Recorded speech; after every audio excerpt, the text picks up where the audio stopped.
think we'll let the beginning of the webinar wait a minute here while we see the entries to the webinar drop off a little bit.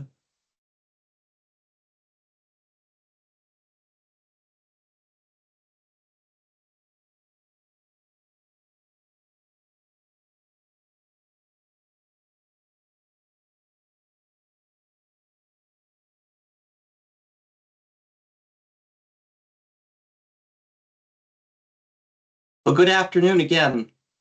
My name is Mark Cohn, the Executive Director of the Mid-Atlantic Regional Air Management Association, and welcome to our third webinar on data centers.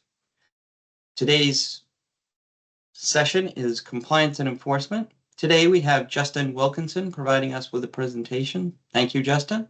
We also have Stan Faggart, Sana Sarasak, Tamara Thompson joining Justin to create a panel to answer any questions regarding any of the webinars after Justin gets wrapped up with his presentation. We also have Marama's Jesse Carpentier working the logistics behind the scenes to pull this all together. Thank you, and with no further ado, Justin, lead us off. Thank you. Thanks a lot, Mark. As Mark said, I'm Justin Wilkinson. I'm the Air Permitting Manager for DEQ's Northern Regional Office, which is the home of the data centers, or data center capital of the world. I've had 20 years of experience in the airfield dealing with data centers, 10 years on the compliance enforcement side, which I guess makes me moderately or marginally able to, I guess, provide an overlook of what we've seen as far as compliance and enforcement goes as far as data centers go. So next slide, please. So the data center industry has become a sector that is necessitated a great deal of our resources. This is not only because of the number of the data centers that we have within our region, but just the sheer size of these facilities and the number of the emission units at each site has really demanded a lot of our time from our compliance and enforcement groups.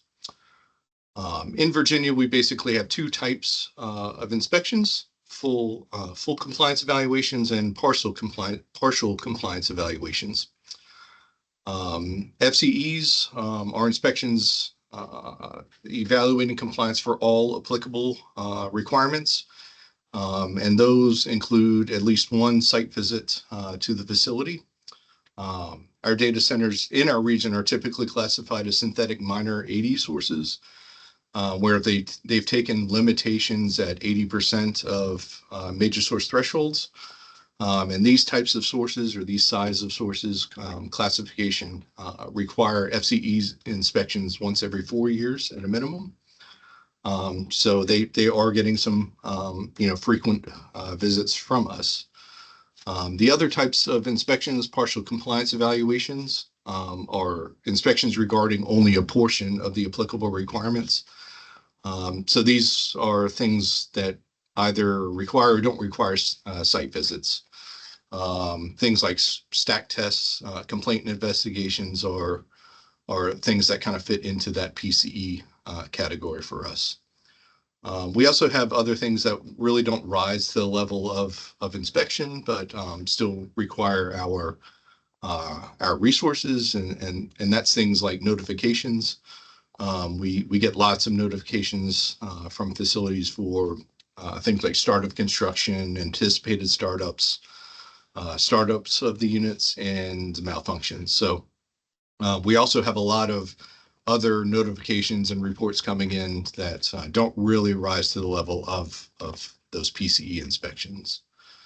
But the chart here kind of shows how many FCEs were done in Northern Virginia last year compared to how many data centers that we were able to get out to see. So again, it's a very resource intensive industry that's we just are becoming more and more involved with. But also, it's also important to note here that, that the out of compliance rates that we see from the data centers is not anything abnormal than what we would typically see from our other industry sector. So just wanted to highlight that here in the charts. Next slide, please. So for full compliance evaluations, preparation for an on-site inspection is not unlike any other FCE that we would do at another facility. Where you want to be reading through the permit, engineering analysis that's associated with that permit document, looking at previous inspections, possible enforcement that's occurred before, applicable regulations, both federal and state, not covered in the permit, and all those types of things are important to use to develop your inspection checklist before going out to the facility. Also, prior to going out, confirming the proper PPE for the inspection is important. Hearing protection is always a must, especially when you're around the engine generator sets, but our data center facilities tend to be under construction for a large part. So, making sure that you also have PPE for sites that are under construction is important as well. So while we're out there, what are the things that we could be looking at? And for us, it's primarily important to verify that the engines that they're putting in are the ones that were actually evaluated during the permitting process.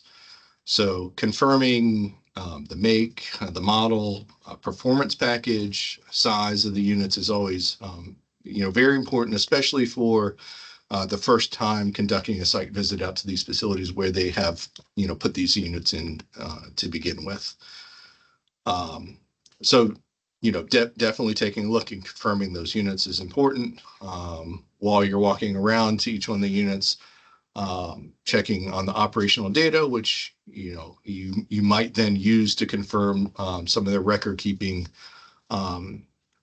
requirements and habits are important too. Things like hour meters, fuel throughputs from the ECMs, looking for system errors, urea levels in the tanks. Confirming those things out, while you're walking around to each unit is important as well. We typically request for a few representative units, to be started up, to do an opacity check of the engine. Our experience shows that opacity is a very good indicator as to whether or not the engine is operating appropriately. Virginia has a very low opacity limitation on emergency generators at data centers at 5%.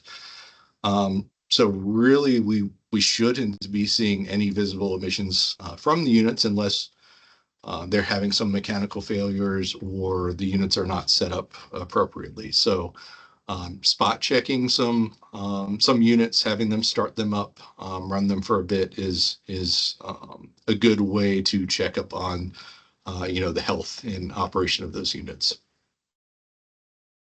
And then while we're on site at the facility, another big thing is to gather the necessary records required for the permit. On-site review of the records is not a very efficient use of our time.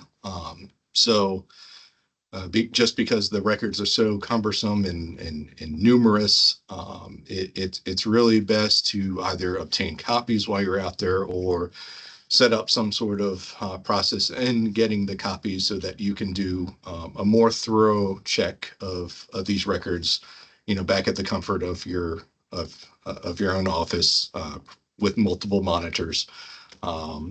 It's always helpful for the review of the records. Next slide, please.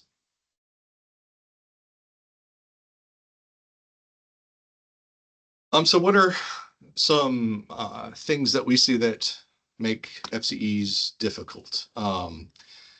Unannounced, we typically try to do unannounced site visits to actually observe facilities in their normal operations.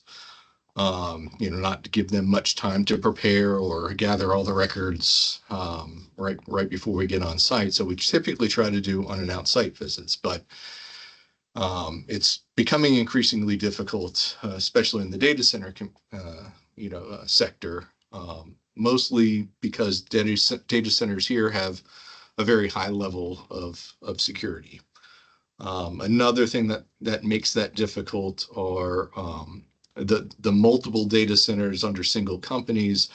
They don't always have their environmental contacts at those sites. So providing a short heads up that we will be out at the site to ensure that we can not only, one, gain access, but number two, be able to talk to people that can respond back to us with answers to our questions is also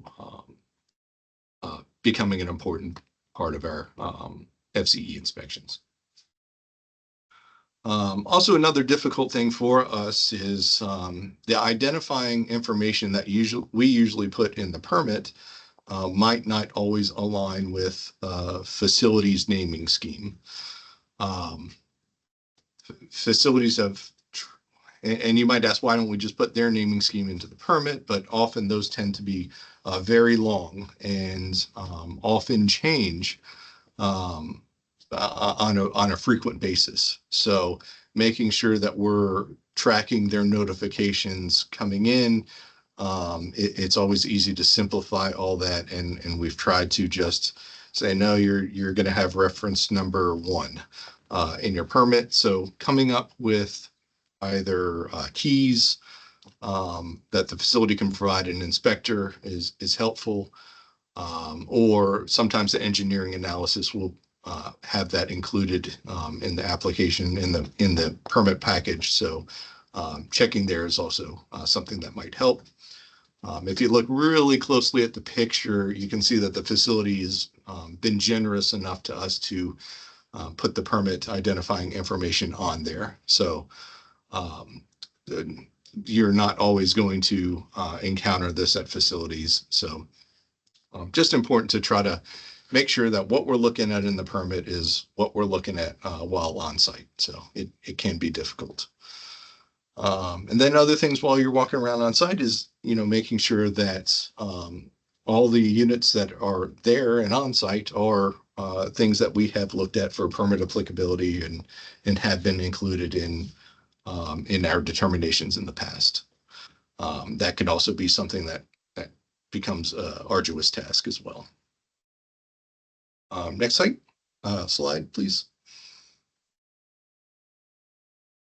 So, records for data centers is quite arduous. It's with the amount of emission units that we have out there, it really makes for a very lengthy process.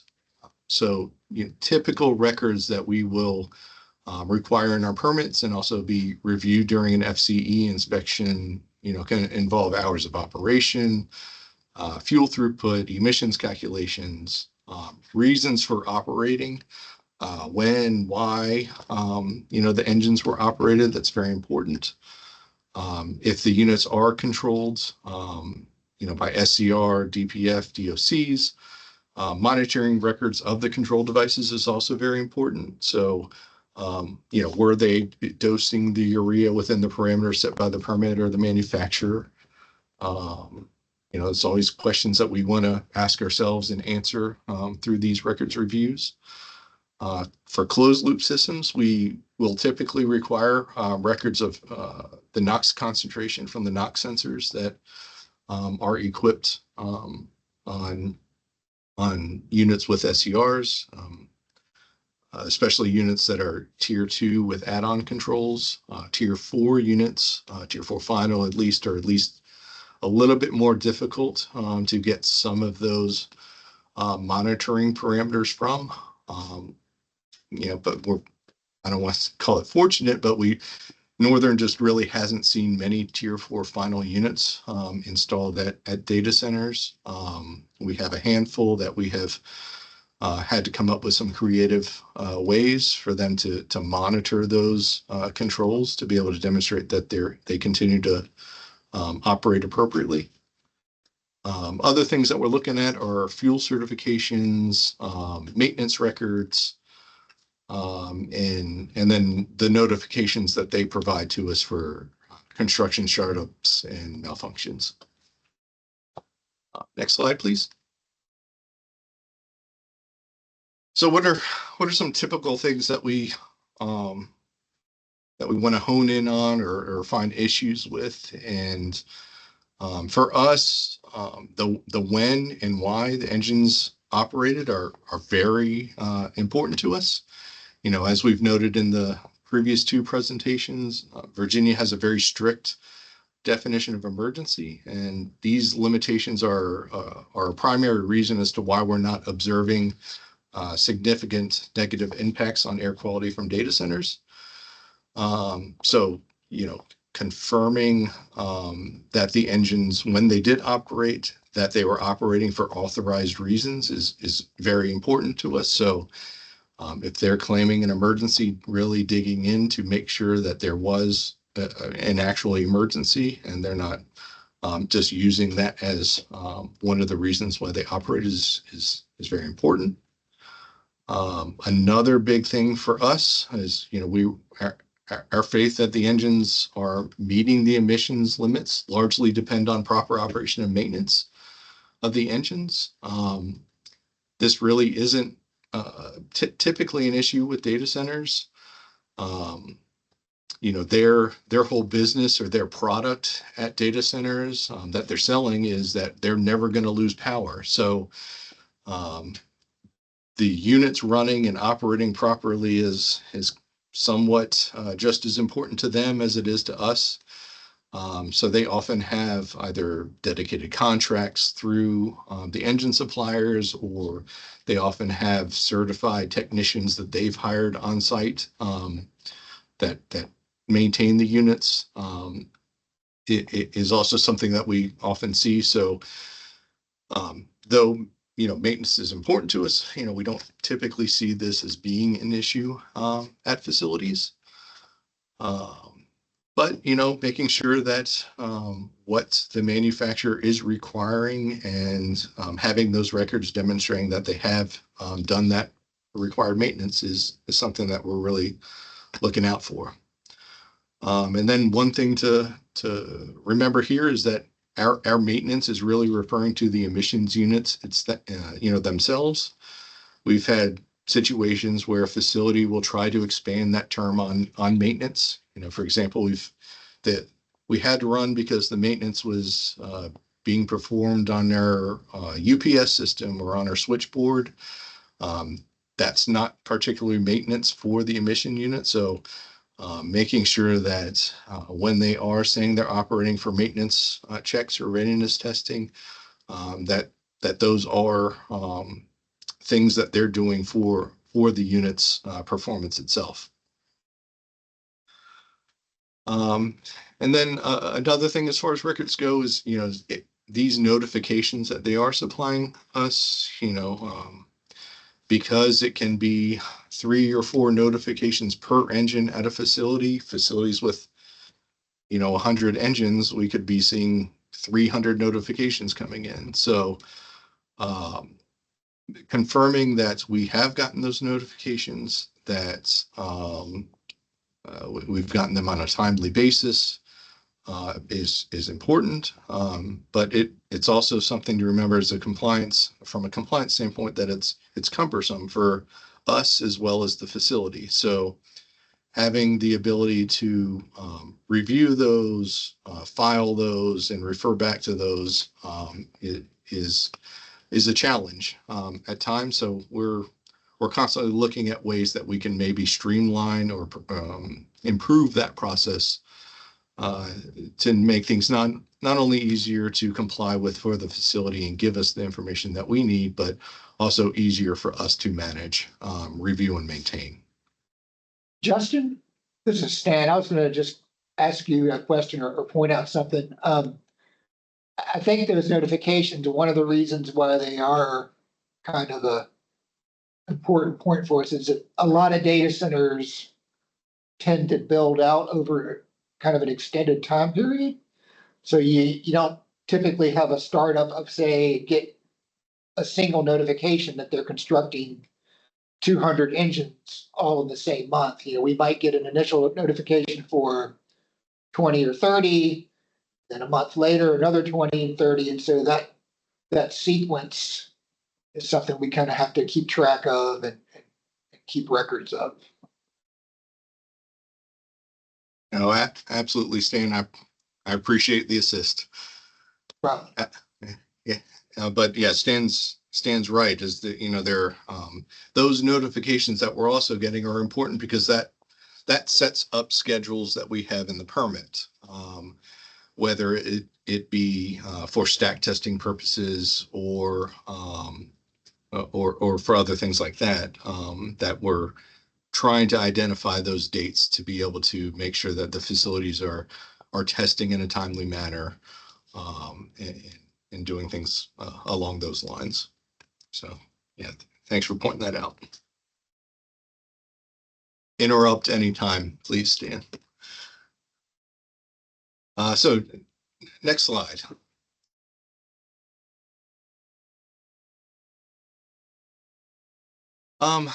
So another big important thing for us is stack testing. It's another resource intensive aspect to data centers.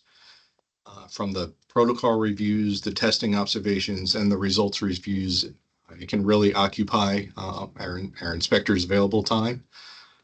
When I was looking back at some data, we had around 70 PCE evaluations in 2024. And my guess that's probably a fairly light year for us. So it is, like I said, very, it does require lots of our resources. So our testing, we typically require NOx testing, CO, and testing for VEEs, usually all done together at the same time under the same operating conditions.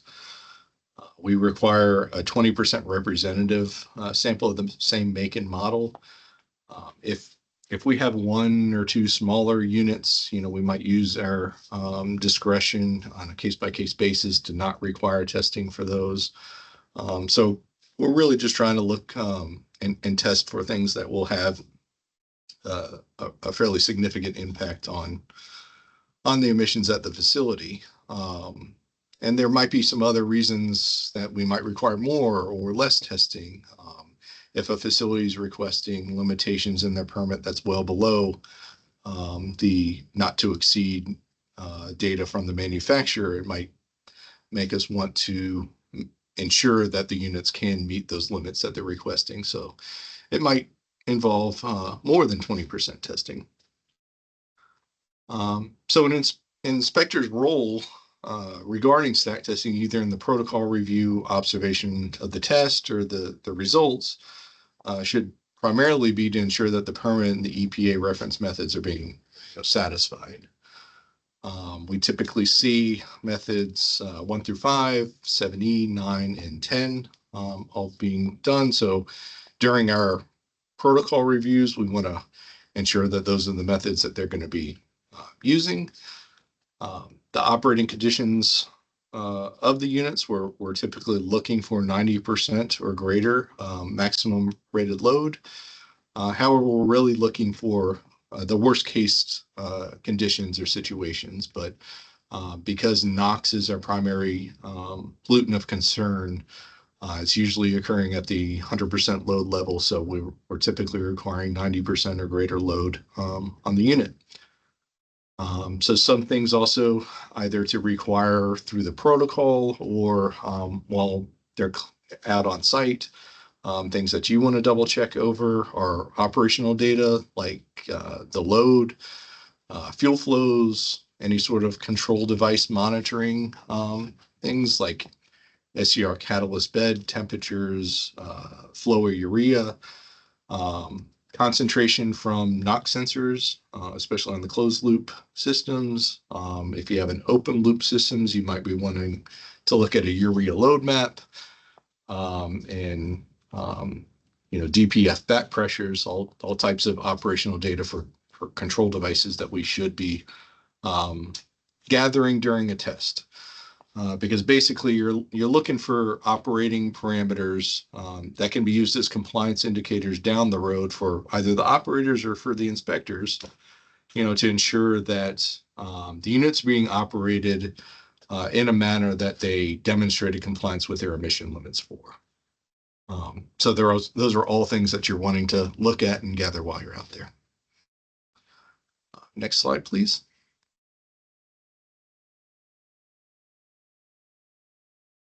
So we typically require NOx and CO testing to be done simultaneously, mainly because of the inversely proportional nature of the pollutants from engines. So if facilities are trying to tweak the unit to meet NOx limits, then it will probably show up on the CO levels. So that's why you want to be looking at both of those pollutants fairly closely. We don't typically require testing for PM10 and PM2.5, mainly because of the physical constraints of the units. So a probe head for PM10 and PM2.5, utilizing EPA reference methods 201 and 202, is often too large to fit into the stacks of a typical engine generator set. So the physical constraints of that stack would require facilities to put on stack extensions or modifications of the stack, which can really affect flows. But we also feel that we're using fairly conservative factors in our emission limit development. We're using either manufacturers recommended not to exceed data, coupled with AP42 conservative factors for condensables. So we're often utilizing a fairly conservative number there as far as the emission limits go. So for us, we don't feel that PM10 and 2.5 is as important to test to demonstrate compliance with those limits. Another thing to factor in there, that if we did have concerns either through opacity observations or other setups of the unit that maybe they were not complying with those emission limits, then Virginia does have the regulatory authority to step in at any time and require that type of testing. So we feel that we just don't need it for the initial compliance testing. But it is case by case. So if there were situations where we felt that need to require it, we could. But it is going to probably be met with some unhappy customers on the other end that we just have to work through fixes to get through those types of tests. Other things that we're seeing for SCR controlled units, our permits typically have the uncontrolled emissions limits and the controlled emission limits. Historically, we had required testing for pre and post catalyst to demonstrate compliance with both the uncontrolled limit in the permit and the controlled limit in the permit. The new SCR systems are much more compact, and it's doing methods 1 through 5 on the inlet portion a little bit more difficult to get those flows. So because we are using such a conservative factor for the uncontrolled emission rate at 100% most of the time for a unit, we feel comfortable that the facility won't exceed that uncontrolled emission limit. So typically we have started to forego the inlet portion of the SCR testing. If a facility is requesting a limitation that is not a very conservative number, then we'll then look at that on a case-by-case basis to see if we should be requiring testing on the inlet side. But Typically now we're not requiring those uncontrolled emission rate testing. All right. So, failed stack tests, that's something I mentioned that we don't typically see. When we do see it, it's often because the unit is not set up appropriately, or the facility has installed a program package that isn't what we evaluated for on the permitting side.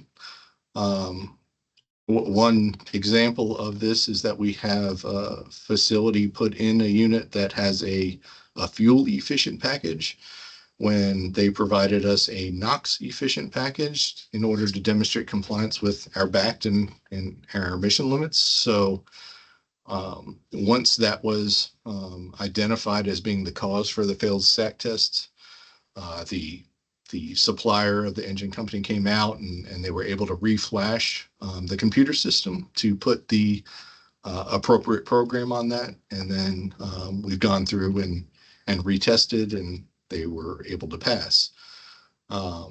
So that's why we require, because we have so many emission units out there, that's why we continue to require the stack testing, is not necessarily because of the concern of them not meeting the manufacturers not to exceed numbers, but more along the lines of the supplier not setting the unit up appropriately or correctly. So, that's just why we continue to do it. Another thing that is important to remember is that we were only requiring 20% of a representative sample. So if we do have failed stack tests, that the fixes that they do for that one unit that might have failed the stack test it's representative of the rest of the units that they've put in. So if they're making tweaks or fixes on that unit just to get it to pass stack tests, then the same should be done for the other the other units that it's representing. So that's one thing to really, pay attention to and keep in mind, and it might encourage compliance staff to require additional testing to make sure that these changes are being implemented appropriately.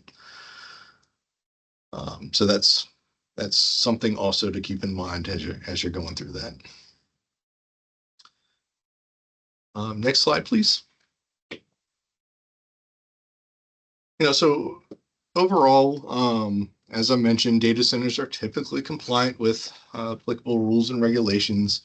I've never, that I can remember, observed a data center going over the annual emission limits that we have for the facilities, primarily because they do not operate for emergency purposes all that much, for the reasons that we mentioned in the previous presentations. But the amount of emission units that they do have out there, it causes frequent administrative violations. So making sure they're keeping their records or they're providing their reports to us is something that we typically run into as being the main non-compliant reason that we're finding issues. Our NSR permit program is a construct to operate permit program. So facilities are required to obtain permits prior to the start of construction. Because data center outfits are usually divided into separate groups like land procurement, design and construction teams, and environmental teams. There's often a disconnect on that level, and that the environmental teams are finding out very late that units are on their way and they haven't quite gotten their permits in place for them yet. So those are also typical violations that we might see at data centers, is not having their permits in place prior to start of construction.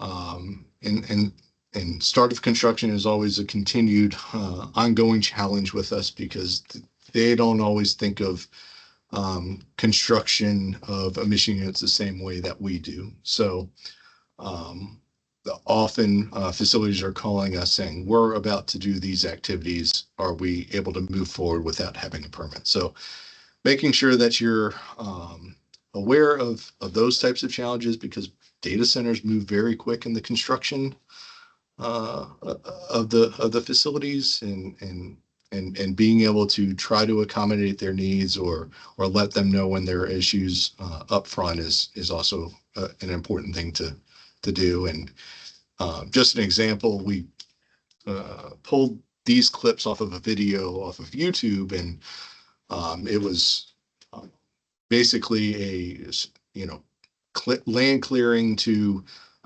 dropping the units on the pads, and all this kind of occurred within 180 days, I believe. So data centers are very quick to clear the land and be operational, which also makes the permitting side of the house very challenging as well. But just understand that those are some of the things that we run into on a frequent basis.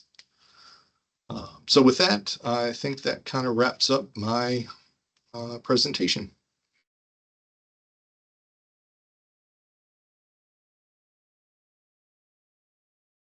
Thanks, Justin. I'm going to go ahead and turn the chat on so that people can start dropping their questions in there. Just give me a moment.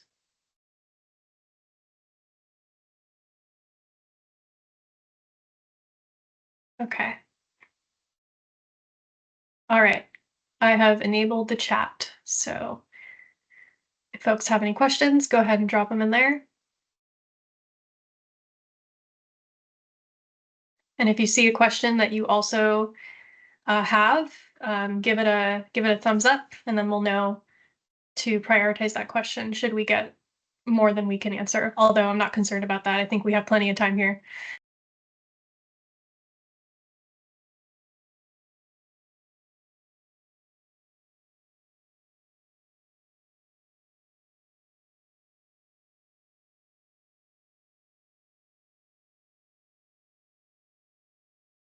Okay, Justin, can you see that question? I can't. Okay, no problem. I'll read it. Thank you. So Tim Burns is asking, after this much time, how can anyone possibly not realize the begin construction need for a permit? You'd be surprised. Would be my answer, and largely it's because of really the separate groups that you're dealing with for a data center, because you'll have a land procurement group that goes out, purchases the property, then you'll have a construction and design team really building these out, and then they're talking to procurement, who's ordering the units that are on their way. So it's not that they don't know. It's usually that the people that do know that you need some of these things don't find out until later on in the process.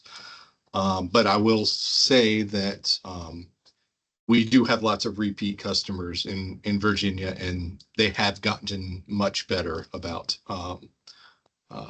this. And sometimes it's when we do get outfits that are new to Virginia, the way that we do things, a lot of the times from out of state, it will be kind of a learning curve to bring them up to speed as to how Virginia does things.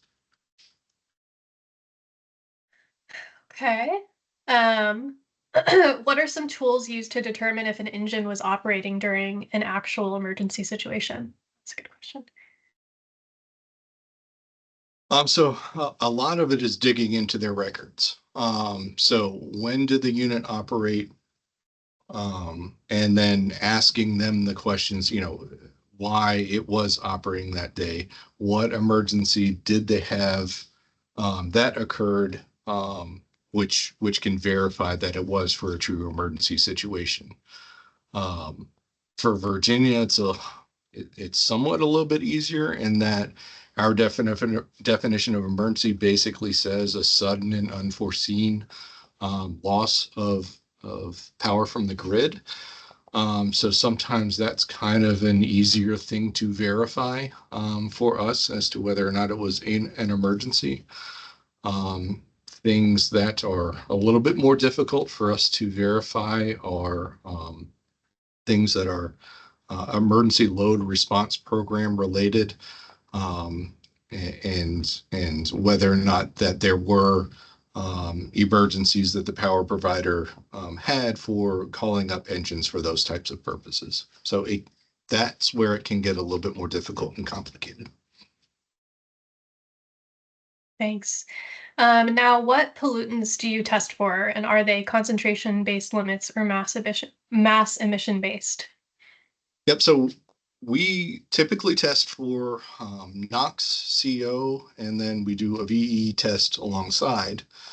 And we test for compliance with the pound per hour emission limits that we have in the permit obtained from manufacturer specs and what's requested. So it is on a mass basis. And when I alluded to SCR parameters coming from the NOx sensors, that we use those concentrations just as an operational indicator. So it's not really going to tell us whether or not the unit is complying with the limitation, but it gives us an idea of what the concentration was during the test that demonstrating compliance with the pound per hour emission limit. So it is an operational indicator for us and the facility that the SCR is operating appropriately, when we don't have a probe in the stack. Thanks. Next one is, do you require every new permitted set of generators to be stack tested, or are there instances where a stack test isn't necessary? I mean, it is a case-by-case determination that we make. So there, if we had a permit that we issued for 100 3516 CHD engines, and we had them stack test 20 of them for the 20% requirement, and then they come back and they add one, we can take a look at that stack testing data or those requirements to kind of say, oh, well, they were well within their emission limits that we have, so we're not going to require it for this. Or some other instances where we might not require stack testing is if most of the units at a facility are 3 megawatt units, and then they're putting in 750 kilowatt unit for life and safety, or for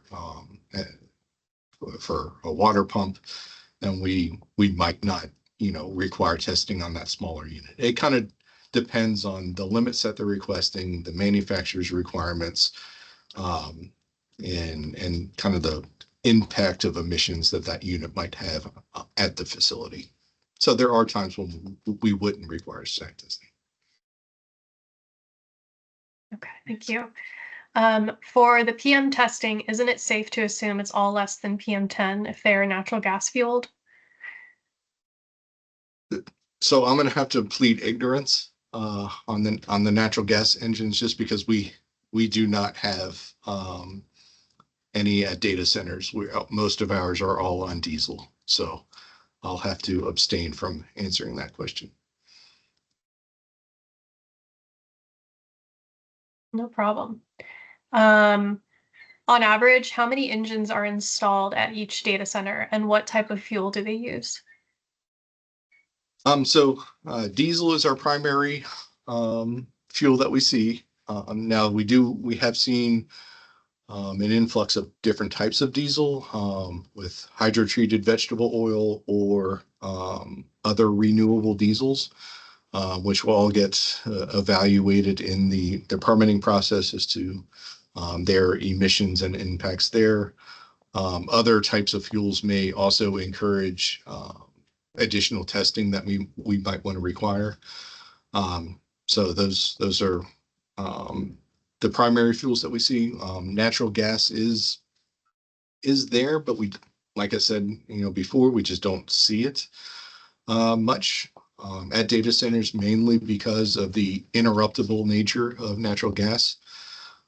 So facilities want to be able to, have their diesel stored on site and be able to use that and not have to worry about the supply of natural gas being interrupted.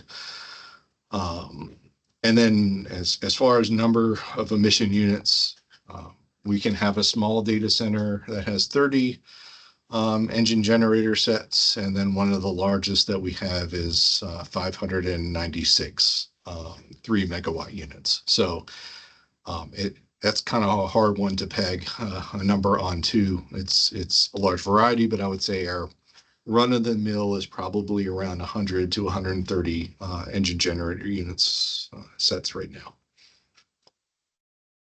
Thanks. Do you have any concerns about formaldehyde PTE emissions due to the number of units?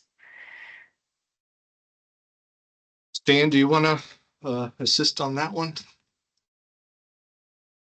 I think, Justin, the overall operating limits that we put in place for most of these data centers to keep them below 100 tons of NOx also serves to keep the formaldehyde emissions below the 10 ton threshold as a single HAP.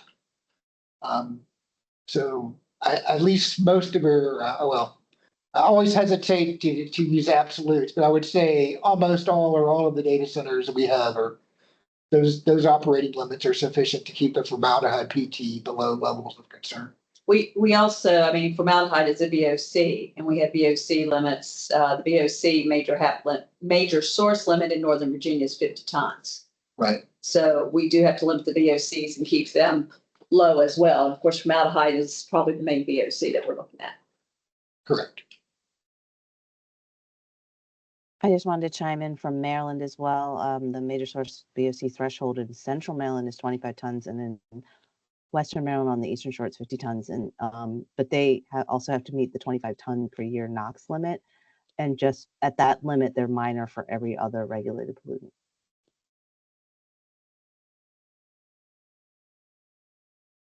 Thanks everybody for chiming in on that one. Next one, do companies need to rent load banks in order to stack test at 100% capacity? If yes, how often are load banks needed? Sometimes, often, or all the time? I mean, sometimes they are needed to perform the testing. I wouldn't know the percentage though as to how often they're bringing out load banks to do the testing. A lot of the times they'll try to pre-plan for that to be able to use that energy while on site that they're creating. But there are times when they need to bring on the load banks to perform that testing. Okay. Are there non-emergency hour caps in your permits?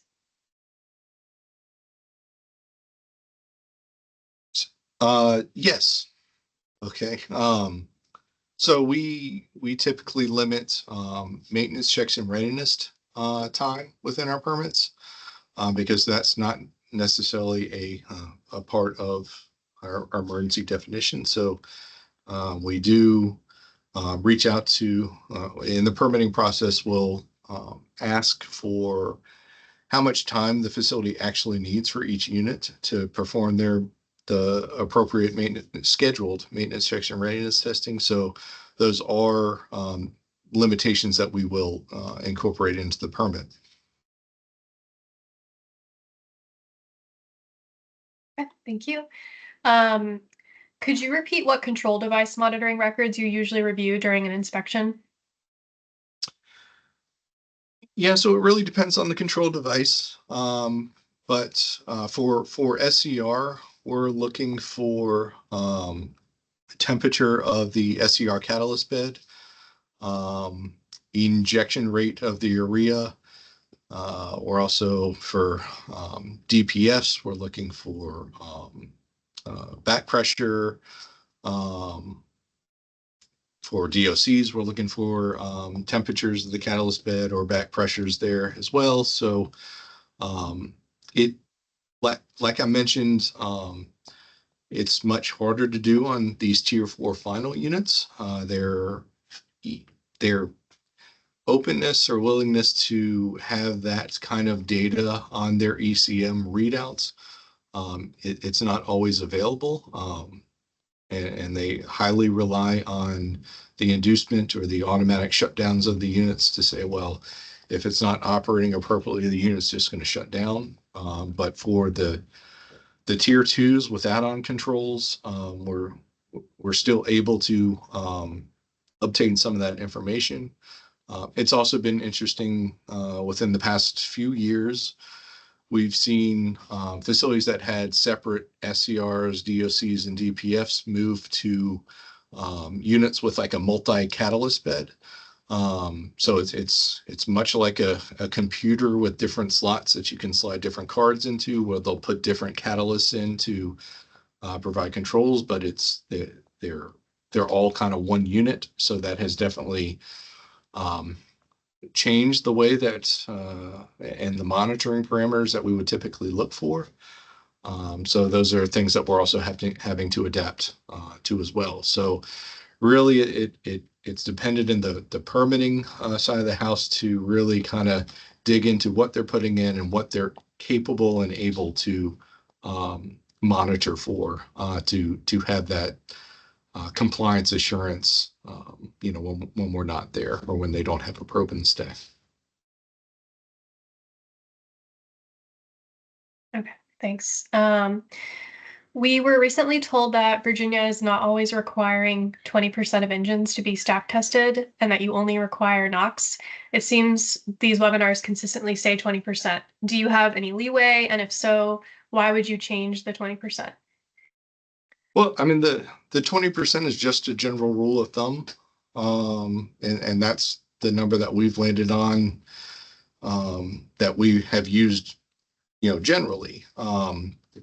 Now it is a judgment call. It's an engineering judgment call as to that case by case situation that we're looking at.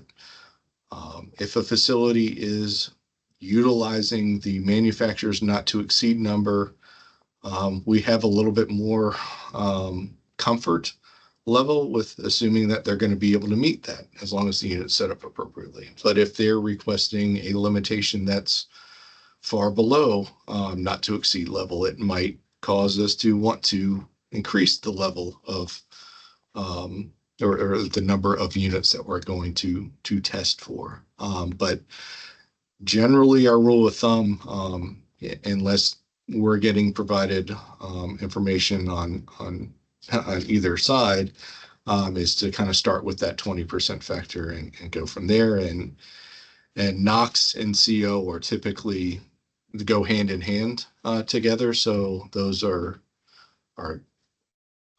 usually things that are built into, we're going to require testing for those. And VEEs are just, kind of the additional add-on that's not too terribly difficult to obtain and get done while they're doing those two tests. So it's interesting to me to hear the arguments being made that we would only require NOx or less, but no, typically 20% unless there's a reason.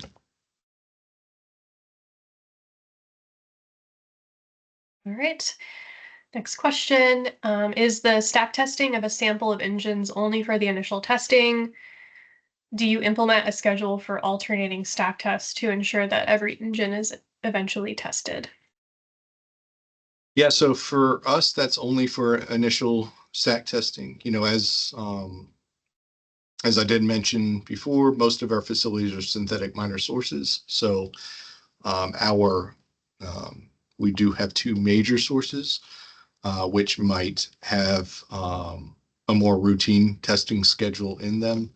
But for the rest of our 160 or so, it's usually only initial compliance testing that we are requiring testing for. But also, as I did allude to as well, Virginia does have the regulatory authority to require testing at any point in time. So if an inspector goes out and either they're observing visible emissions, or in their maintenance records they're not showing that they've done maintenance, or if there are some changes that were made to the unit that might indicate to them that the unit wasn't set up the same way it was tested on, then those might be things that they might step back and say, okay, we don't have reasonable assurance that the unit's meeting its emission limit, so we want you to demonstrate it to us. So though our permits only require typically initial stack testing, we do have that authority to step in later and require testing at any point in time.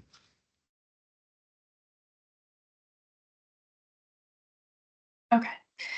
Next question. How many of these stack tests fail their controlled emissions limits? So not many. Not many at all. We have a very high percentage of them passing their stack test. You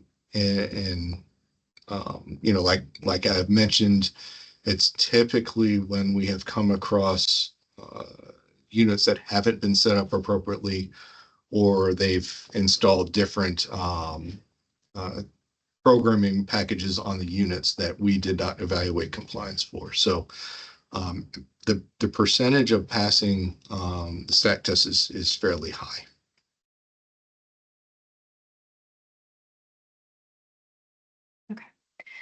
And then do you allow any deviations with regards to QA requirements for stack testing? If so, could you discuss the justification for that? Not typically. What has become fairly nice now is that we tend to see a lot of the same stack testing outfits at all of our facilities now. So they have become comfortable and accustomed to what we require, and it's almost cookie cutter for some of these stack testing firms. So we don't see too many variations from what we would normally require.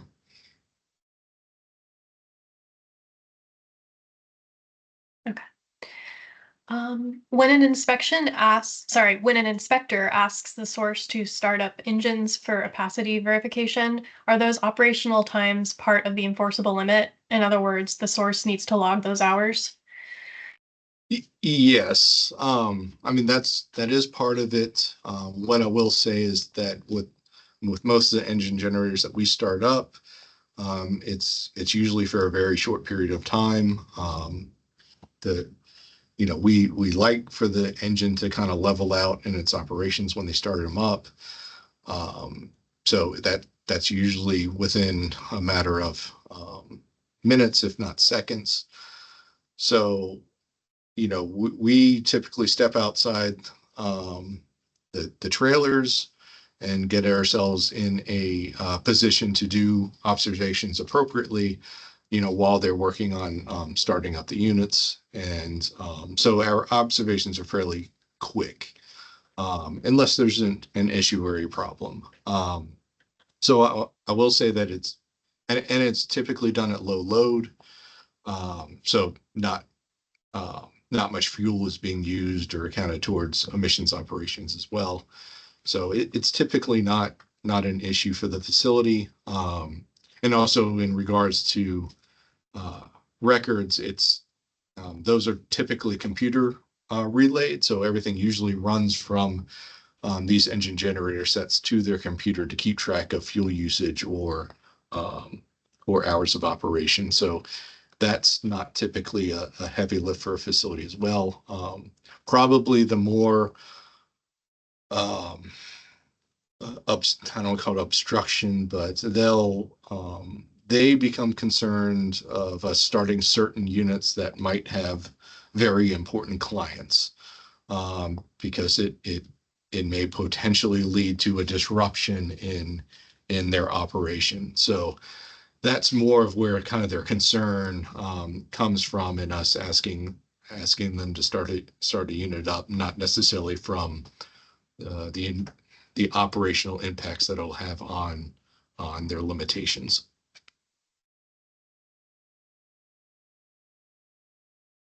All right, thanks.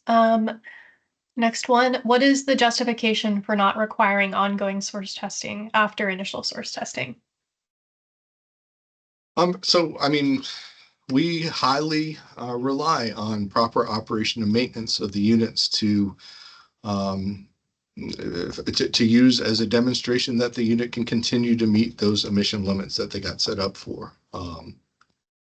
So that's why the maintenance records, the maintenance that they're doing is so important to us during an inspection, because that is the continued compliance, I guess, so to speak, for us in compliance with their emission limits. Justin, I'll just add on that one, as you already mentioned, really the big thing we've been catching with that initial performance test is just units that were more or less installed incorrectly or with the wrong software package. And so once that's resolved, they just typically don't operate very much, right? So that's really one of the primary justifications not to require any kind of periodic or continuing stat testing requirements. It's, once we've got that initial verification, we're doing the maintenance checks, they're monitoring the control device when those operate. And we just haven't found a real justification to require any additional testing. And also I'll harp on it again that if the unit is having problems or set up or has not been maintained appropriately, etc., it immediately comes up to us in opacity a lot of the time. So it's interesting to see, okay, if we have observed a unit that is having some opacity or some visible emissions from it, and they start to dig into it and look into it, they're usually can conclude that they're having some sort of mechanical situation or failure surrounding it. So opacity is a big indicator for us as well as to whether or not the unit's operating correctly and appropriately.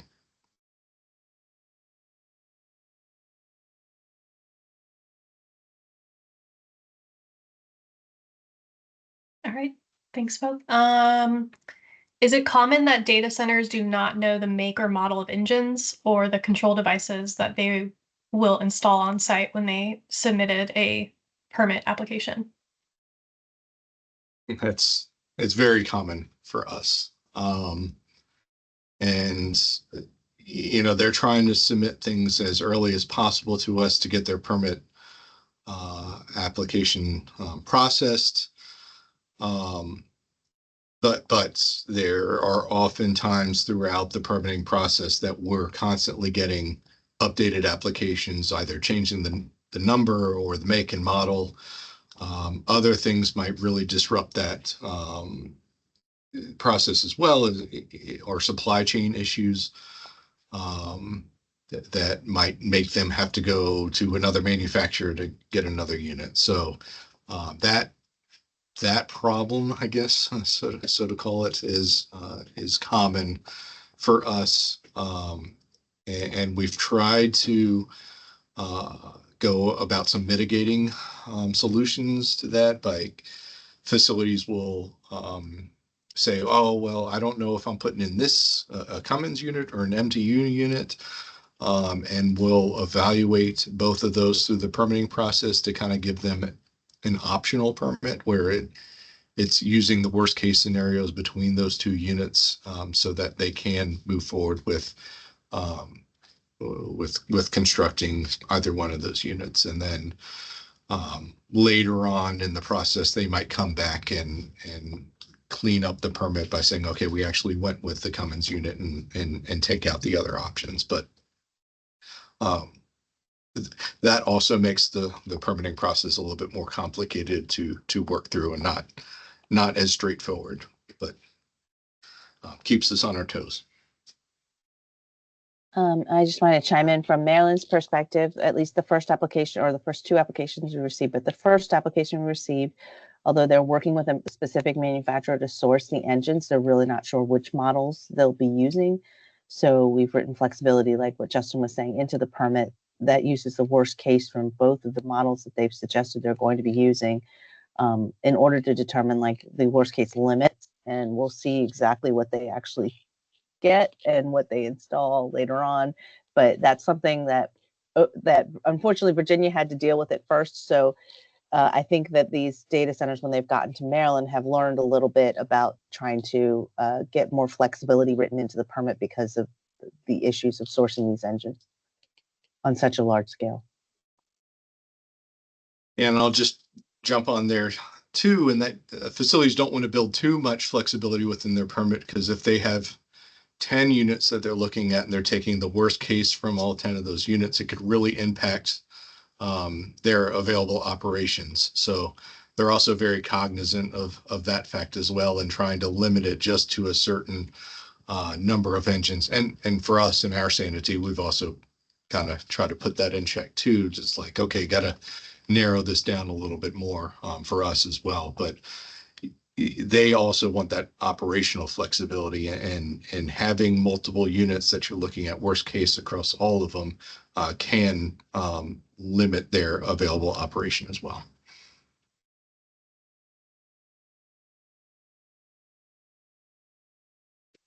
Okay, thank you both. Follow-up question. So for your largest data center, they test over 100 engines? I can't, so that one, it was interesting. Their full build out is for 592. That's what they're telling us up front. And issues with their building plans, et cetera, with the localities, they had to then come back to us and limit the amount that they were going for their first application. So that permit doesn't necessarily have 592 engines in it, but it will eventually once they continue to build out that facility. So right now it doesn't require testing for 100, but over the course of it, unless there are other mitigating factors that we'll evaluate, that will be the number of engines that that we would look at requiring for testing.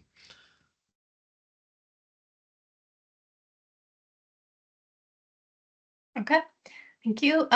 Do you have a maximum hours of operation per year? Did you already answer that? Sorry if somebody, that sounds like a No, feature. I think that was for non-emergency. So for our emergency engines and most of our data centers, we have an individual limitation on the unit that we usually provide for emergency engines, which is 500 hours. But facilities want the flexibility across all their units, especially because of the redundant nature of emergency generators at data centers. So they'll often come in with an overall fuel limitation that we'll provide, so that they're able to kind of share that fuel limit across all of their emission units at the facility.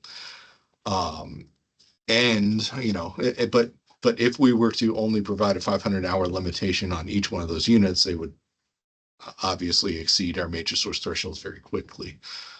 So really our limiting factor for compliance with the annual emission limits or our major source thresholds is the overall fuel limitation that we'll put on a facility.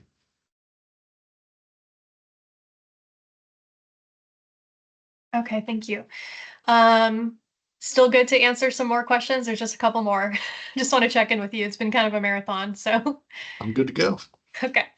Are the facilities required to use their non-emergency hours to test? And if so, how long is the average time it takes to test each of these engines?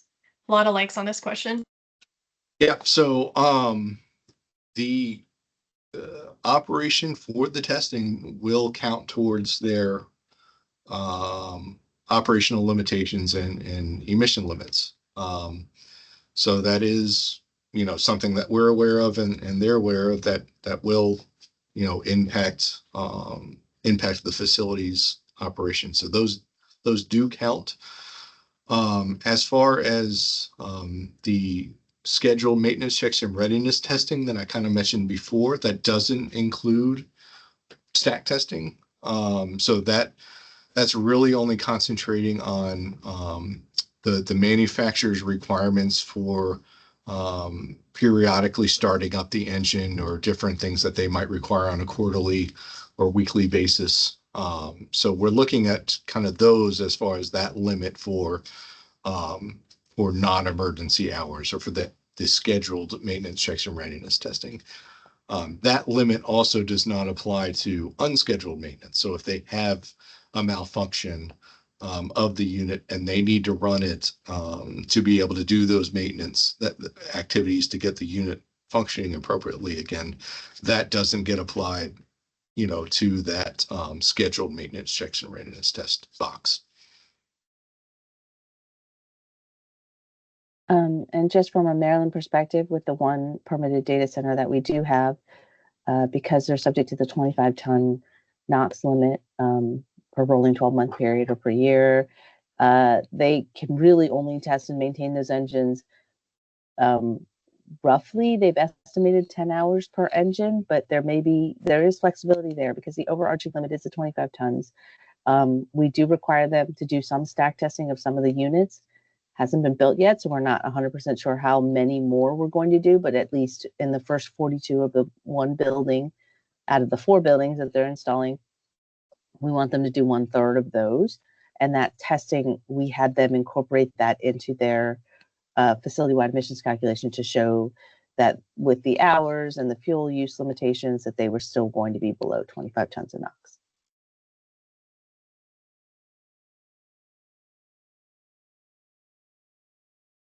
Okay, thank you. All right, let's see. So, follow up. So you are not seeing data centers starting to employ renewable power generation like wind, solar energy storage, not including biofuels and microgrids? No. I mean, we're hearing about it a lot. We're starting to hear about the modular nuclear reactors. We do have one facility that has used natural gas-fired turbines for their primary energy use. We have one facility like that because they are currently unable to get power from the grid. So they have natural gas-fired turbines on site for that primary energy, and then diesel engine generator sets for backup.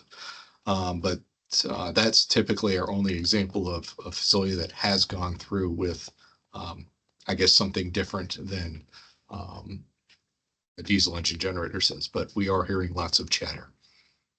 Justin, I'll chime in on this. Some of the challenges, of course, is the fact that these facilities definitely need an uninterruptible type of power. And of course, solar, wind are definitely not uninterruptible.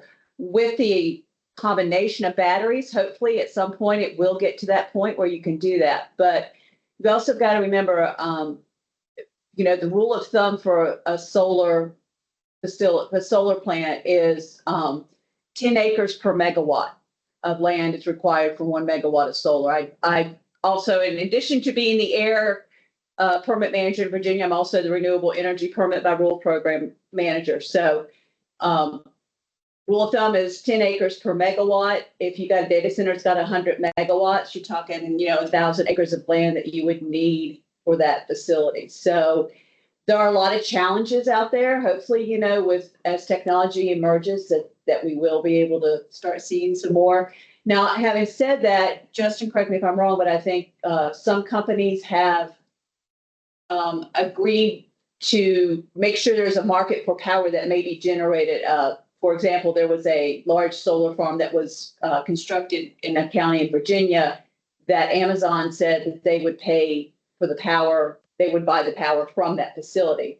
But that doesn't mean that power is going directly to data centers. It just means that power, they are paying for that power that's being produced by the solar facility. Okay, thank you. I can't believe it, but that was our last question on compliance and enforcement.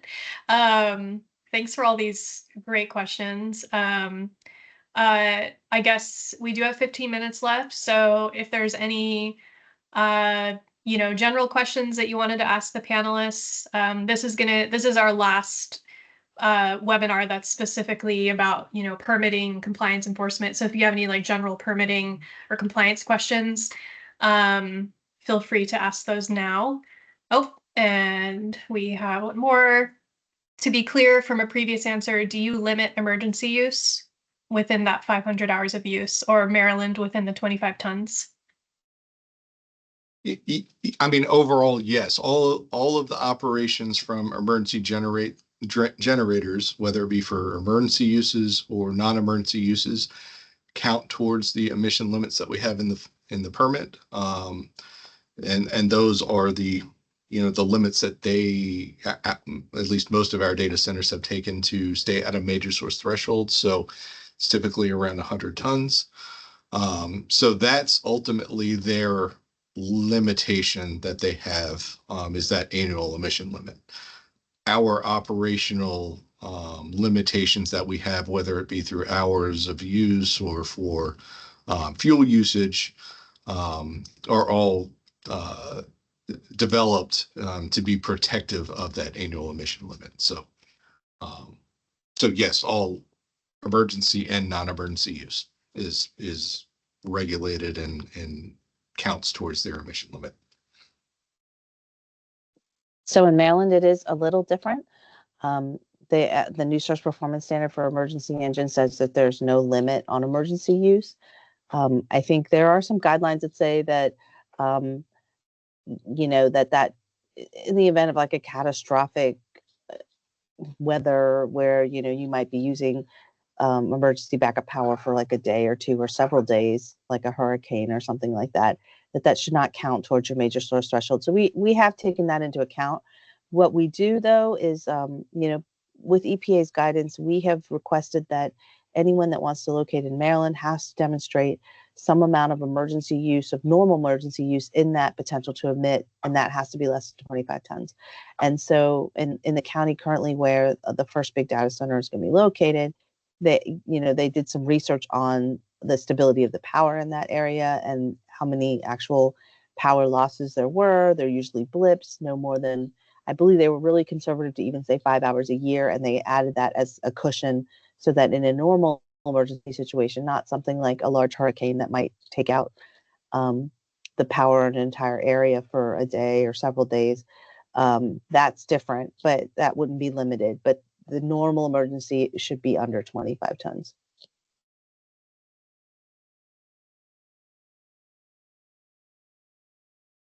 Great. Thank you both so much. All right. Well, I'm not seeing other questions. I'm seeing a comment here that 592 is an insane amount of capacity just to sit unused. Agreed. Yeah, if I can just add to that, I think what's even more insane from a permitting perspective is that there are units, 592 of them, 3 megawatt units, and they're taking limitations below our major source threshold limit of 100 tons per year.